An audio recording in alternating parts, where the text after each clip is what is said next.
வணக்கம். இன்றைக்கி நம்ம பார்க்க போகிற சமையல் என்னென்னு பார்த்தீங்கன்னா, ஒரு அருமையான ரோட்டுக்கடை தண்ணி குருமா எப்படி செய்யலாங்கிறத பார்க்கலாம். இட்லி, தோசை, ஊத்தப்பம் எல்லாத்துக்குமே அட்டகாசமாக இருக்கும். சிம்பிளாகவும் இருக்கும். வாங்க அதை எப்படி செய்யலாங்கிறத பார்க்கலாம். ஒரு மிக்ஸி ஜார் எடுத்துக்கலாம். இதில் பார்த்தீங்கன்னா மீடியம் சைஸாக ஒரு பெரிய வெங்காயத்தில் பாதி சேர்த்துக்கலாம்.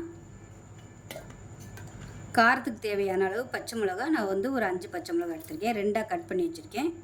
ஒரு 5 துண்டு இஞ்சி, ஒரு 5 பல் பூண்டு, ஒரு தக்காளி சேர்த்துக்கலாம்.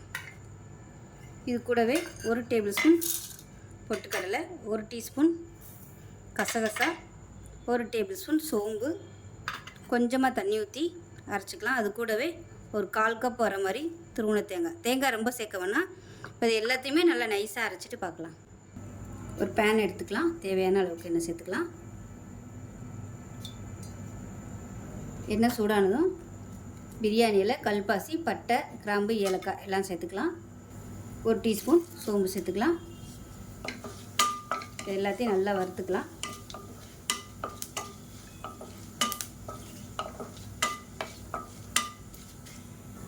இப்போ இதில் மீடியம் சைஸில் பாதி வெங்காயம் நீளமாக நறுக்கிறத சேர்த்துக்கலாம். ஒரு வெங்காயத்தில் அரைச்சிருக்கேன், ஒரு வெங்காயம் நறுக்கி வச்சுருக்கேன், அதை சேர்த்துக்கலாம்.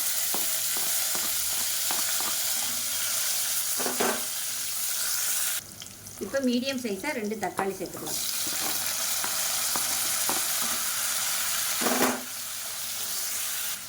இப்போ உப்பு சேர்த்துக்கலாம். இப்போ தக்காளி நல்லா வதங்கிருச்சு. 1/2 டேபிள் ஸ்பூன் குழம்பு மிளகாத்தூள், 1/4 டேபிள் ஸ்பூன் மஞ்சள்தூள் சேர்த்துக்கலாம். இதையும் சேர்த்து நல்லா வதக்கி விட்டுக்கலாம். குழம்பு தூள் கொஞ்சமாக சேர்த்திங்கன்னா போதும். இப்போ தக்காளி நல்லா வதங்கிருச்சு. இப்போ அரைச்சி வச்சுருக்க அந்த பேஸ்ட்டை சேர்த்துக்கலாம். சேர்த்துட்டு நல்லா பச்சை வாசனை போக வதக்கிக்கலாம். இப்போ நல்லா வதக்கியாச்சு. இப்போ தேவையான அளவுக்கு தண்ணி சேர்த்துக்கலாம். இப்போ இன்னும் கொஞ்சம் தண்ணி சேர்த்துக்கலாம்.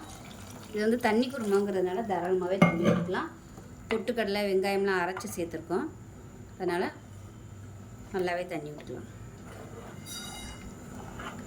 நல்லா கலந்து விட்டுட்டு உப்பு டேஸ்ட் பண்ணி பார்த்துட்டு உப்பு சேர்த்துக்கலாம். கொஞ்சமாக உப்பு சேர்த்துக்கலாம். இன்னும் கூட தண்ணி சேர்த்துக்கலாம். ஏன்னா பொட்டுக்கடலை சேர்த்துருக்கிறதுனால கொதிக்க கொதிக்க நல்லா கெட்டியாகிட்டே வரும். இதை மூடி வச்சிடலாம். இதை மூடி வைக்கிறதுக்கு முன்னாடி ஒரு 1/4 டேபிள் ஸ்பூன் அளவுக்கு கரம் மசாலா சேர்த்துக்கலாம். சேர்த்திங்கன்னா நல்ல ஃப்ளேவராக இருக்கும். கலந்து விட்டுக்கலாம். மூடி வச்சிடலாம். நல்லா ஒரு 3 விசில் விட்டுட்டு ஸ்டீம் போனதுக்கப்புறம் பார்க்கலாம். குருமா பெப்பர்னு பார்க்கலாம்.